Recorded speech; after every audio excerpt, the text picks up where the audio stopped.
कैलासवासी हनुमंतराव भंडे कारभारी. आता हनुमंतराव भंडे यांच्या वडिलांचं नाव बहुतेक माहीत नसेल. आता दादांनाच काही माहीत नाही. म्हणजे तिथून इतिहास आपल्याला माहिती आहे की हनुमंतराव कारभारी यांच्या घरामध्ये माधवराव भंडे, गोविंदराव भंडे आणि केशवराव भंडे असे हनुमंतराव भंडे कारभारी यांच्या घरामध्ये त्यांची मुलं होती. आणि पुन्हा त्यांच्या घराण्यामध्येच पुढं पिढी वाढत आली. आणि या दोन्हीही म्हणजे मूळ जे या कुटुंबाचे जे मूळ पुरुष आहे ते हनुमंतराव कारभारी इथूनच आपल्याला माहिती आहे. त्यांच्या पाठीमागं कोण आहे ते माहीत नाही आपल्याला. त्याची वंशावळ माहीत नाही, पण पुढची वंशावळ आपल्याला माहीत. आणि म्हणून त्यांच्या घराण्यामध्ये या ठिकाणी किशनराव राजेंद्र भंडे यांचे ज्येष्ठ चिरंजीव. खरं तर एक संकल्पना अशी असते, या जगामध्ये कुठले आईवडील श्रेष्ठ असतात त्याची जर व्याख्या करायची असेल तर ज्यांची लेकरं चांगली त्यांची आईवडील चांगली, अशी सरळ सरळ व्याख्या असते. ज्यांची लेकरं चांगली असतात त्यांच्या आईवडिलांची पुण्याई असते असं आपण मानतो. तसं यांच्या घराण्याच्या पुण्याई. आणि नुसतं पुण्यावर काय, पुण्याईवर काही होत नसतं. तर जी पुढं मुलं असतात, मेहनत करणारे असतात, प्रयत्न करणारे असतात. आणि मग त्या प्रयत्नाला, मेहनतीला ईश्वर त्याला मदत करत असतो. नुसता ईश्वर, एकट्या ईश्वराच्या कृपेने काही होत नाही, त्याला प्रयत्नही असावे लागतात. प्रयत्न हाच परमेश्वर असं एक म्हण आहे आपल्या याच्यामध्ये. आणि म्हणून चिरंजीव माधवनी खऱ्या अर्थानं 2018 पासून अनेक प्रकारचे प्रयत्न, अनेक प्रकारच्या परीक्षा, स्पर्धा परीक्षा देण्याच्या प्रयत्नामध्ये एक जिद्द मनामध्ये घेऊन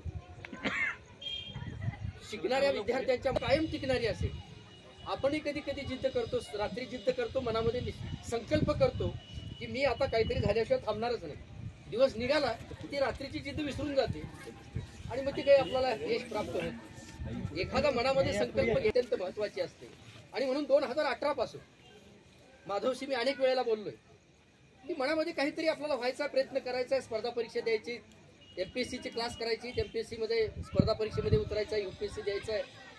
आणि हे सगळे जस्ट प्रयत्न करत असतात.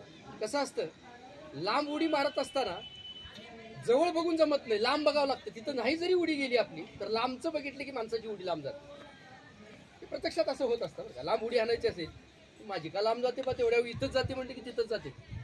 आणि पाहत असताना जरा उच्च टोकाचं लांबची भूमिका जर आपण घेतलो तर निश्चित यश प्राप्त होतं. तसंच अगदी माधवनी UPSC व्हायचा, MPSC व्हायच्या अशा पद्धतीची मनात संकल्पना करून त्याची साधना करू लागला. आणि पहिल्यांदा तो पोस्टात सुद्धा लागला. असं काही त्यांनी मनात आणलं नाही की मला UPSC व्हायचे, MPSC पोस्टात कसा जाईन मी. काही मुलं फार, आता पुण्यासारख्या शहरामध्ये जर आपण गेलं तर त्या कोथरूड भागामध्ये जवळपास 12 ते 14 लाख मुलं तिथं आई वडील घरून पैसे देतात आणि तिथं UPSC MPSC करण्यासाठी 14-15 लाख मुलं त्या भागामध्ये राहतात. आम्ही अनेक वेळा जाऊन पाहिलं.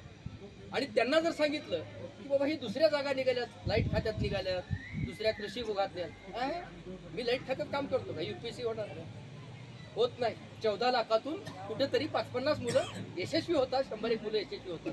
पण माधवचं तसं मिळते ना आपल्याला. त्यांनी पोस्टाची सुद्धा नोकरी केली, म्हणजे मनामध्ये गर्व आणला नाही, हे सगळ्यात महत्वाचं.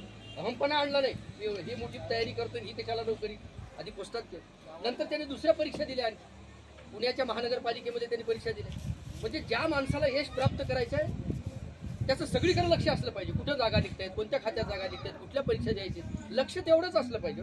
डोक्यामध्ये तेवढाच एम असला पाहिजे, तेवढंच लक्ष असलं पाहिजे. आणि म्हणून त्यांनी पुन्हा दुसऱ्या स्पर्धा परीक्षा त्यांनी दिल्या पुण्यामध्ये, पिंपरी चिंचवडच्या महानगरपालिकेमध्ये. तिथं त्यांना नोकरी लागली, इकडली सोडली, तिथं गेला. आता झाली मला नोकरी लागली, आता काही करायचं नाही, निवांत 12 तास झोपायचं, अभ्यास सोडून द्यायचा, काहीच करायचं नाही, असं नाही केलं. त्यांनी पुन्हा आणखी पुढचे प्रयत्न करून चालू केले. खरं तर ही परीक्षा होऊन मला वाटतं 2-2.5 वर्ष झाले. 2-2.5 वर्षापूर्वी ही परीक्षा झाली. सरकारचं धोरण असंच आहे, परीक्षा घेतं पण लवकर निकाल लागत नाही, 2-2, 3-3 वर्ष वाट पाहत राहावं लागतं. आणि मग त्यावेळेसचा निकाल परवा लागला. ओरलमध्ये जुलैमध्ये ओरल झालं वाटतं. जुलैमध्ये ह्या परवाच्या जुलैमध्ये त्याचं ओरल झालं. आणि ओरल झाल्यानंतर मी अनेक वेळेला त्यांची भेट घेतल्यावर माधव मला म्हणायचा की नक्की माझं सिलेक्शन होईल. म्हणजे माणसाला विश्वास माधवचा आपल्या अभ्यासावरती होता. आणि म्हणून ते अनेक वेळेला म्हणायचं आहे की निश्चित माझं सिलेक्शन होणार.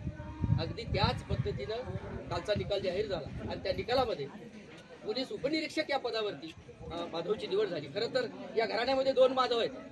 तर दोन्ही घराण्यात या घराण्याचं भाग्य आहे दोन माधव एवढे चांगले आहेत. मी चांगले कुणाला म्हणायचं, परीक्षेत तर अभ्यासात तर चांगले आहेत, पण निर्व्यसनी मुलं आहेत. आम्हाला सगळ्यात किंमत कुणाची जास्त असेल तर जो निर्व्यसनी आहे त्याची किंमत आम्हाला जास्त. तर कुणी मानतील किंवा न मानतील, पण आमची धारणा असेल जी मुलं निर्व्यसनी आहेत त्यांना आपण मानतो. असेच हे दोन्हीही माधव या भंडे कुटुंबामध्ये निश्चित पद्धतीनं जन्मले आणि त्यांनी स्वतःचं अस्तित्व, स्वतःचं कर्तृत्व त्यांच्या अभ्यासातून, त्यांच्या साधनेतून त्यांनी आपलं स्वतःचं कर्तृत्व साध्य केलं. खरं तर आई वडिलांची कूस 100% साध्य झाली. त्यांच्या जीवनाचं सार्थक झालं की लेकरं चांगली निघाली, चांगल्या पदावरती काम करतात. आणि म्हणून दोन्हीही आई वडिलांचं या ठिकाणी त्यांचं जीवन कृतार्थ झालं असं म्हणायला काही हरकत नाही. आणि म्हणून माधवला आमच्या सगळ्या ग्रामस्थांच्या वतीनं माधवला आणि त्यांच्या आई वडिलांना, खरं तर माधव आणि अक्षय हे दोघंच भाऊ आहेत. नाव अक्षय आहे, तोही सध्या एका नामांकित कॉलेजमध्ये, म्हणजे त्यांनी सुद्धा त्यांचाही सत्कार आम्ही केला की ज्यांनी फिजिक्स, बरोबर आहे ना अक्षय, फिजिक्स मध्ये तो अत्यंत उच्च कोटीची डिग्री त्यांनी प्राप्त केली. आणि अक्षयही तसाच आहे. म्हणजे दोन्हीही मुलं एवढे गुणी, इतकी गुणवान, इतके चारित्र्य संपन्न, इतकी निर्व्यसनी ही मुलं जन्मले. खरं तर तुमचं भाग्य कुठल्या तरी पूर्वजन्माची पुण्य आहे, आपल्या घराण्याची असेल, आई वडिलांची आहे. आणि तुमच्या आजोबाची, खरं तर माधवला मी एक सांगू इच्छितो की त्यांच्या आजोबाची फार पुण्य आहे. कारण मी त्यांचे आजोबा म्हणजे किशनरावचे, आमच्या विष्णुकांचे जे आई वडील आहेत त्यांची पुण्यही जास्त आहे. दादांचे राजेंद्र भंडे यांची पुण्य फार, मी त्यांना फार जवळून पाहिले, अनेक त्यांच्या जवळून आम्ही वावरलोय. त्यांचं वागणं बोलणं एवढं नीतिमान आहे की अशा नीतिमान माणसांच्या घराण्यामध्ये ही त्यांच्या पुण्याईनं पुढे मुलं अशा पद्धतीनं अत्यंत चांगल्या ह्याच्यावरती गेलेले आहेत. आणि म्हणून या घराण्याचं निश्चित पद्धतीनं कर्तृत्व सिद्ध झालेलं आहे. आणि म्हणून दोघांचंही सगळ्यांचंच मी मनापासून या ठिकाणी सगळ्यांच्या वतीनं मी त्यांचं मनापासून अभिनंदन करतो. आणि पहिल्यांदा आई वडिलांचा थोडंसं या ठिकाणी आपण त्यांचा अगोदर सत्कार करूया आणि नंतर मग माधवचा आपण सगळ्यांनी सत्कार करूया, अशा पद्धतीची भावना या ठिकाणी व्यक्त करून मी अधिक न बोलताना या ठिकाणी थांबतो. धन्यवाद. अगोदर फेटा बाजू फेटा बाजू